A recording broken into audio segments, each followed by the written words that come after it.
Greetings, Grade 12 learners. My name is Mr. Simbi and welcome to today's accounting lesson. In today's class, we'll be focusing on auditing and corporate governance. By the end of this lesson, I will address the challenges that you have whenever you want to answer auditing questions. So I'll make sure that by the end of today's lesson, you are able to answer auditing questions and answer questions that also relate to corporate governance. Here are some keywords and language that you need to know. The components of the annual financial statements. So you are talking about the independent auditor's report, the director's report, statement of comprehensive income, statement of financial position, and the cash flow statement. We'll also talk about internal auditors and external auditors. Here are some of the challenges that most metrics face. It is the misunderstanding of auditing concepts as they lack clarity on auditing terminology.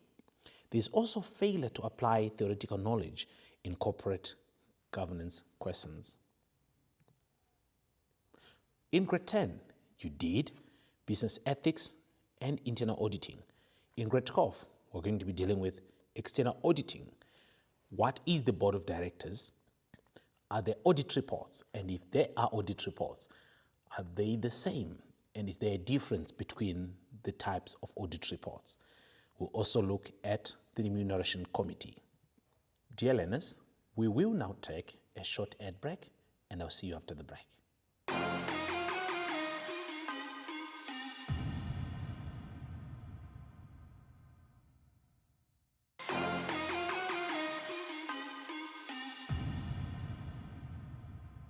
Welcome back, dear learners, from the ad break. I will begin to focus on audit reporting. There are three different types of audit reports, and I'm going to start with the first one, the unqualified audit report. Some of the challenges that learners would face is the inability to relate theory to extracts given in the exam question paper.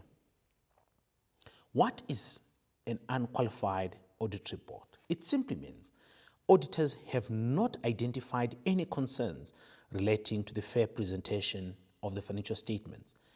This is the audit report that is desired by shareholders. So we have an extract of an audit report here, and the first question then reads, state whether the shareholders would be satisfied or dissatisfied with this audit report. Give a reason for your answer. You will see when you come to this extract of the audit report, it reads, we have examined the financial statements set up on page 8 to 20. In our opinion, the financial statements fairly present in all material respects. That is the key word that we need to focus on. So that means this audit report is an unqualified audit report. Therefore, the answer to the first question is, remember it says, state whether the shareholders would be satisfied.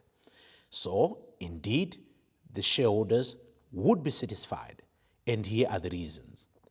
The reasons are the financial statements fairly present a positive report, that is.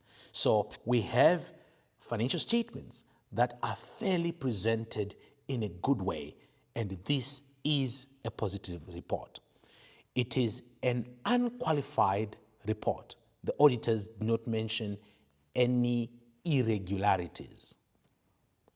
The next question then reads, explain why the auditors found it necessary to stipulate the page numbers, that is 8 to 20, in this report. The response to that question is, the auditors are only responsible for the pages that have been stipulated in the audit report. So, if there is any issues, the auditors will only be responsible for the pages that they have mentioned in their report. And the third question reads, explain why the Companies Act make it a requirement for public companies to be audited by an independent auditor. The response is, the shareholders of a company need to have confidence in the company's ability to look after their investments. Hence, it is a requirement that public companies must be audited by an independent auditor. Let's look at question number 4. Explain 2 major consequences for Barlow and Bokwe should they be negligent in performing their duties. Remember, Barlow and Bokwe, these are our external auditors, all right, as you can see here. If they be negligent in performing their duties, they can be sued and they may not be reappointed as auditors, and they may face disciplinary procedures by the professional body. I'll move on to the next type of audit report, which is the qualified. It simply means the auditor has identified a concern relating to the fair presentation of the financial statements, and this will be disclosed to the shareholders. So here I have an extract, and it reads, consider the audit reports of Kwela Limited and Pomi Limited. How would these audit reports influence GEMS in deciding in which company to buy shares? Explain in respect of each company. So here is the first extract from the first company. And the audit report reads, in our opinion, the financial statements fairly present in all material respects the financial position of the company. So already now you know what kind of an audit report this is. So if we are to decide how these audit reports influence GEMS in deciding in which company to buy shares, the first point would be GEMS will know he can rely on the figures in the financial statements as the company has received an unqualified audit report. And you also know that he can rely on the figures in the financial statement as there is a fair presentation in all material respects. This is a good report, so he can rely on this report. Let's look at the next company. This is Pomi Limited. In our opinion, it reads, except for the effects of the company's overvaluation of fixed assets, the financial statements fairly present the financial position of the company. Okay, what kind of a report this then? This is a qualified audit report. This is a qualified audit report. So GEMS will know that he cannot rely on the figures in the financial statements as the company has received a qualified audit report. And you also know he cannot rely on the figures in the financial statements as they drew attention to shortcomings in the financial statements. And lastly, GEMS would be unhappy because the fixed assets had been overvalued in the opinion of the auditors, which means that the true value of his possible investments is not in certain indicated by the net asset value. So here is a concern if he is to invest in Pomi Limited. So eventually you can see that investing in Kwela Limited would be much advisable. I will now move on to the next type of report, which is the last one. That is the disclaimer of opinion. With the disclaimer of opinion, the auditor is of the opinion that evidence provided with the financial statements is not sufficient to express an opinion. So they withhold their opinion. They refuse to express an opinion. This will have consequences for the company. So here we have an extract as well, and it reads, we have examined the financial statements set up on page 8 to 29 because of the significance of the matters described. In the basis for disclaimer of opinion, paragraph, we do not express an opinion on the financial statements as to whether they have been properly prepared. All right. So it then demands that we answer this question, which reads, indicate the type of report that was issued and how it will affect the business.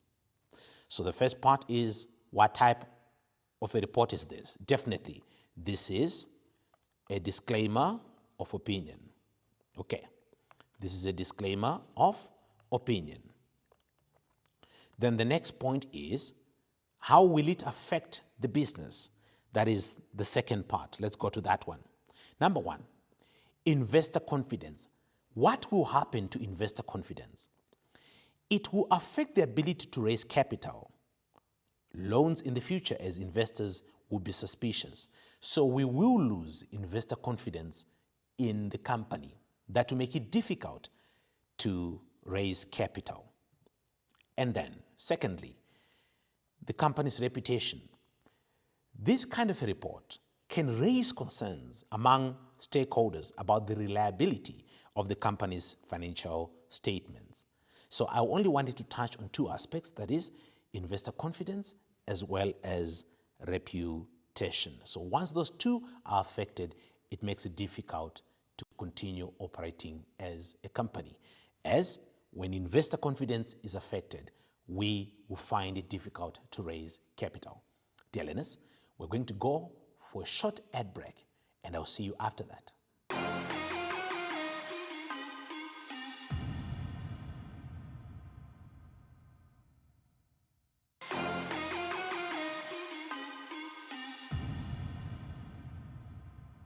Welcome back, dear learners. When we look at corporate governance, here are some of the content and skills problems. In grade 10, we dealt with business ethics and responsible management. And in grade 12, we're going to continue to look at these aspects as well. What then is corporate governance? Corporate governance is the system by which companies are directed and controlled. Board of directors are responsible for the governance of their companies. It is the cornerstone of good business. It encompasses the processes, practices, and policies that a company relies on to make formal decisions and to manage the company. All right.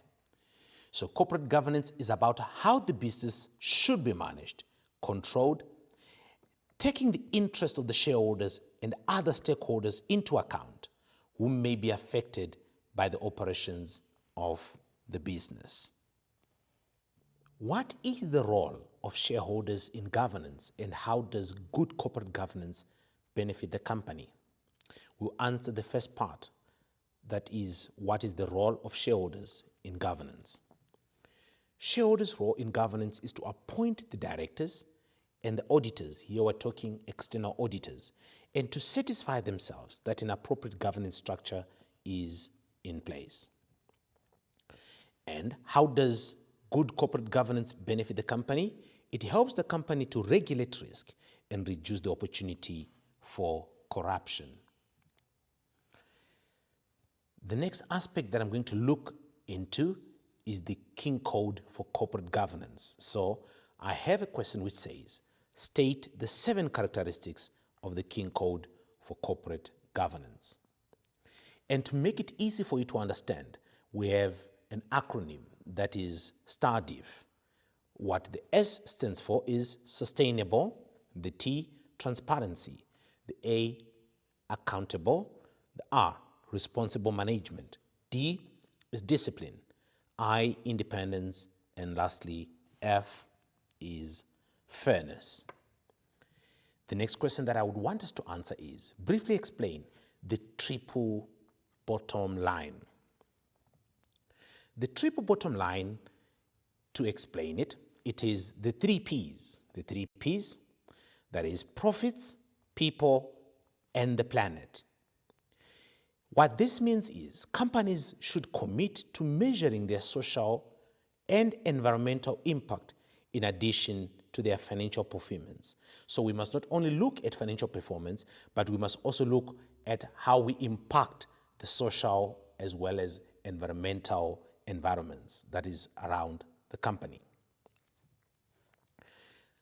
We will look at profits.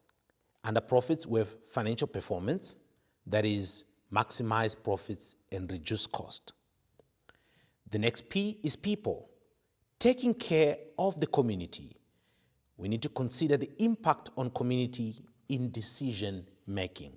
And the last P is the planet, making positive impact on the planet. That is, we do not have to damage the planet. The easiest way to visualize this is through a tree. That is, the people, the planet, and the profits.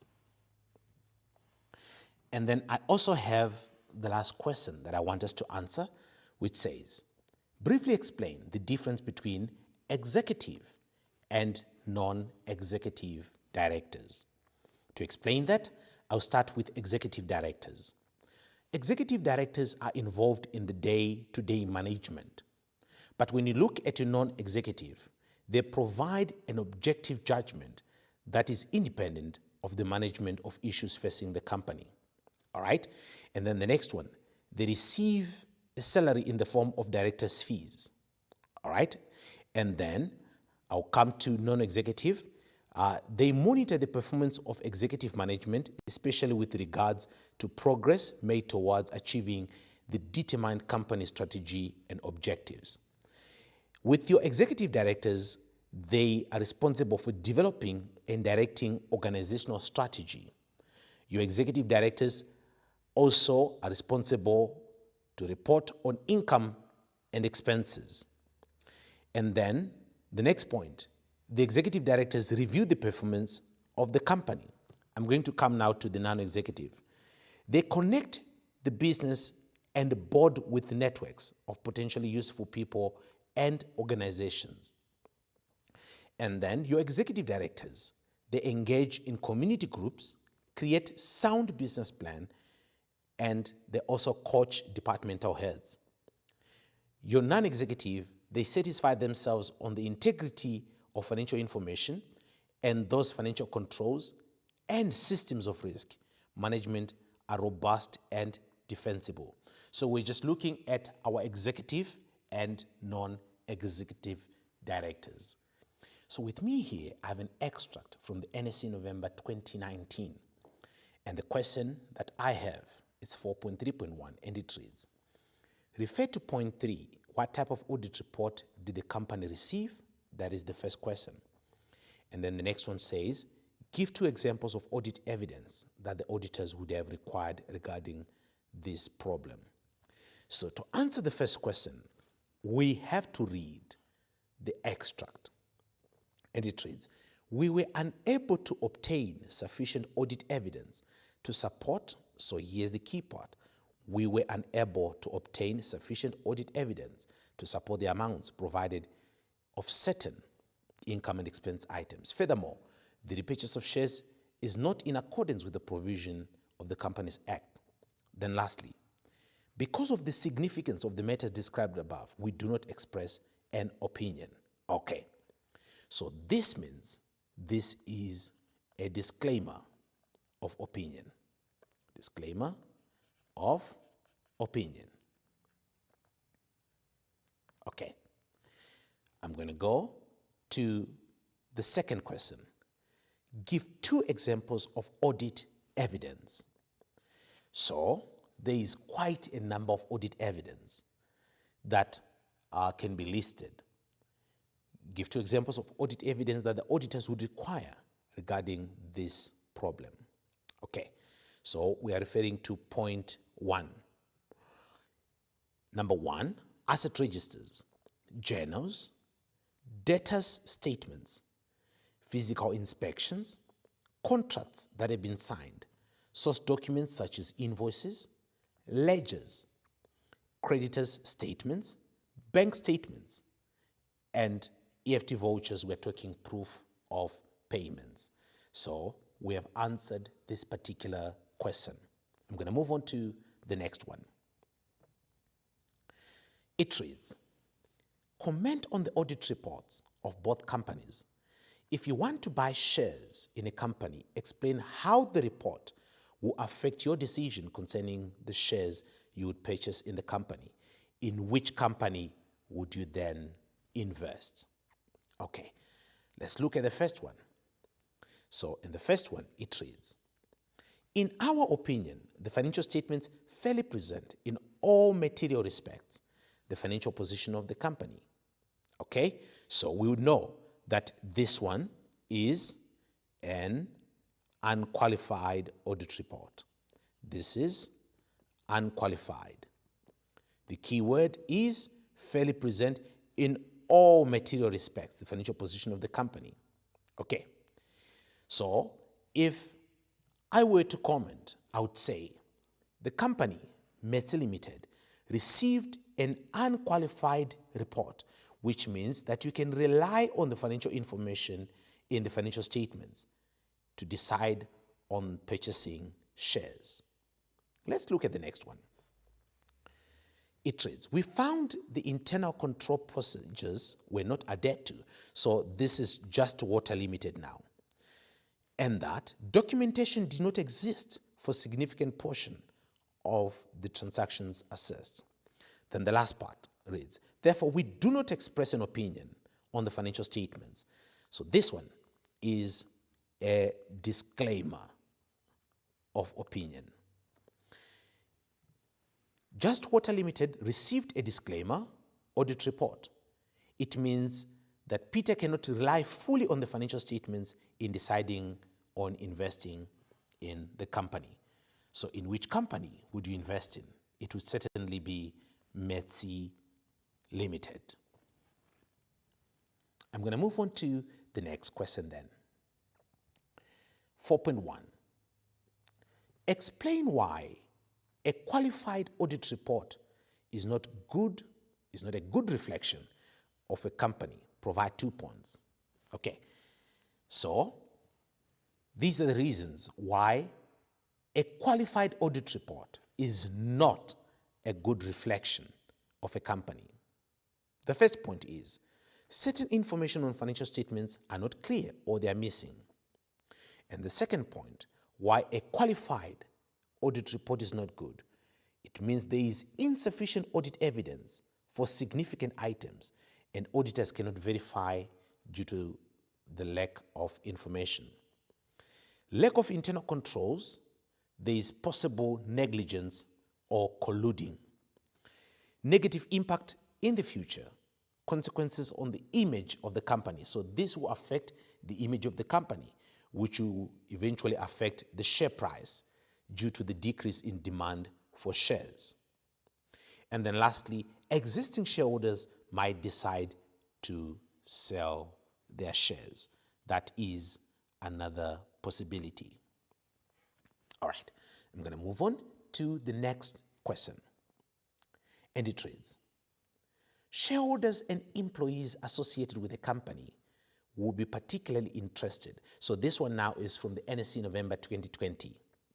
Shareholders and employees associated with the company will be particularly interested in whether the company is well governed and managed by directors. At the AGM, shareholders will elect 2 types of directors, executive and non-executive. So they further explain that executive, they attend board meetings and work at the company on a full-time basis, whereas non-executive, they attend board meetings and do not work at the company. You are provided with 4 aspects of corporate governance that would be of concern to the stakeholders. Okay. Now, the board of directors explain why it is important for a company to include non-executive as well as executive directors on the board of directors.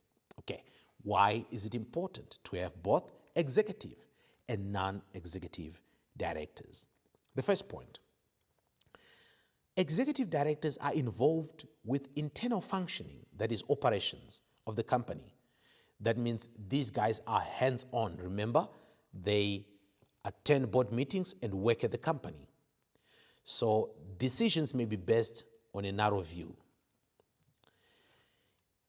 Executive directors would be more vigilant and professional in their duties, all right, and then not tempted to engage in unethical activities. The third point now, the non-executive directors would exercise a watchdog role to keep executive directors in check. And then non-executive directors have a wider perspective of the business environment and act in the best interest of the company. Then the last point is, the more directors there are, the more opinions will be generated, which could benefit the company. Hence, it would be good to have both executive and non-executive directors in the company. All right, dear learners, we are going to go for an ad break, and I'll see you shortly.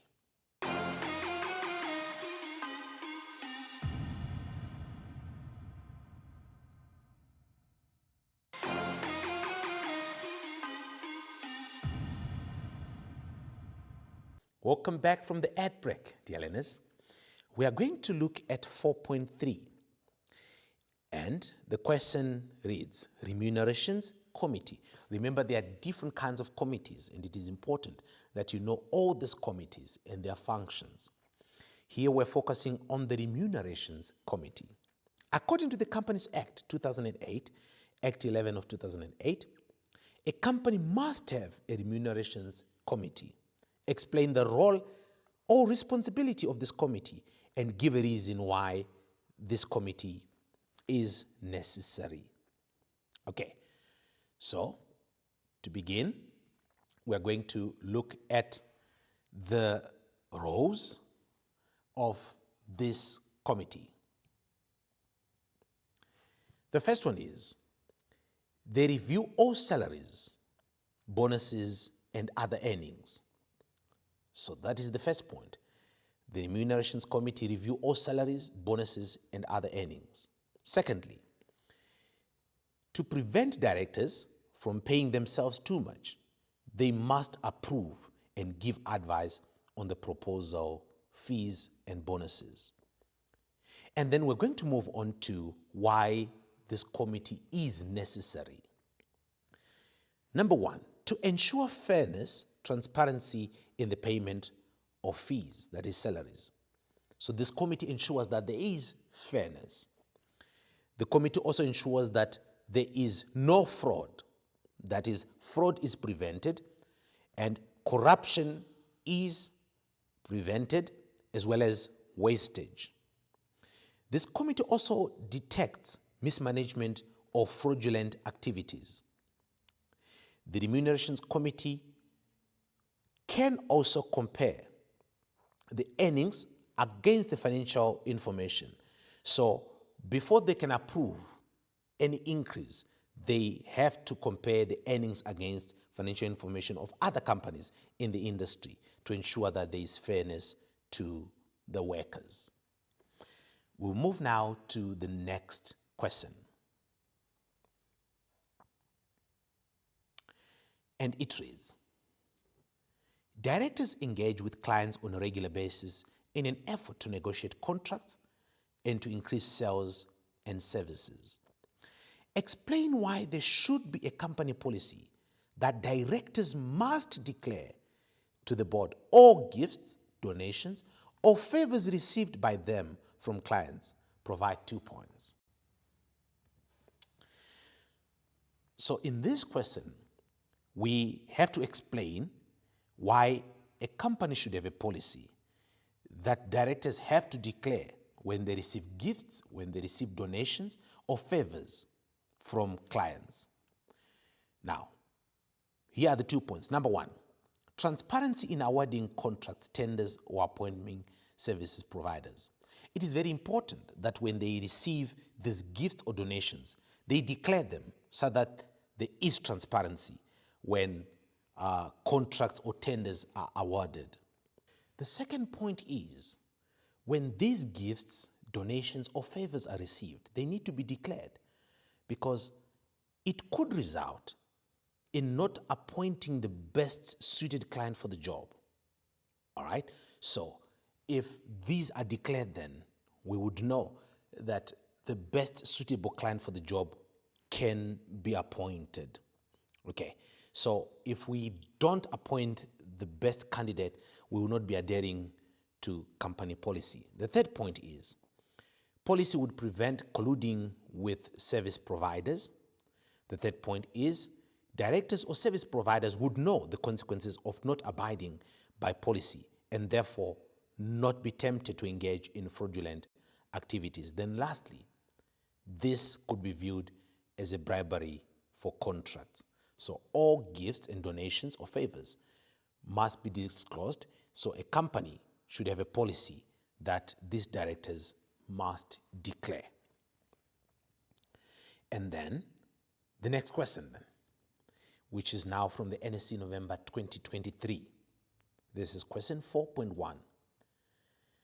It says, you are provided with an article relating to an internal auditor who lost her job. Use the information presented and your knowledge on companies to answer the questions. First question, explain one duty of an internal auditor. One duty of an internal auditor. It is to set up or implement or advise on internal control processes in line with external auditing requirements. Second point, it is to oversee the preparation or internal audit of financial statements before the external audit can take place. The internal auditor is also the chairperson of the internal auditing committee. One reason why accounting records of a listed company must be audited by an external auditor. It is a requirement of the Companies Act. It confirms that the company complies for standards or accounting principles, that is, international reporting. Another reason why accounting records of a listed company must be audited, it is to protect public investments.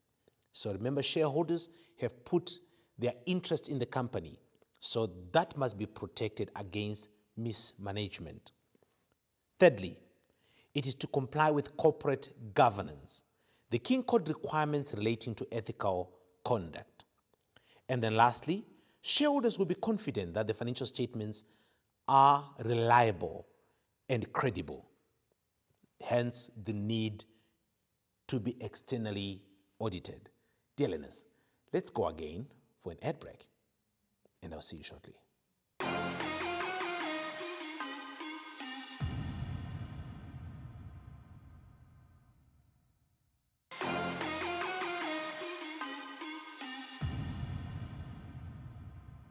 Welcome back, dear learners. Here is a recap of the keywords. We spoke of the components of the annual financial statements, that is the independent auditor's report, director's report, statement of comprehensive income, statement of financial position, and the cash flow statement. We have spoken of what internal auditors are. Their role is to ensure the internal controls are tested and play an important role in looking for fraud mistakes in the company. External auditors, an external or independent auditor, gives an unbiased opinion on the internal accounting methods and procedures, which ensures the validity and accuracy of its financial statements. For further exam practice, please look for some of the questions in these papers that are listed here. Thank you so much for joining us today in today's accounting lesson. I hope to see you again soon. Goodbye.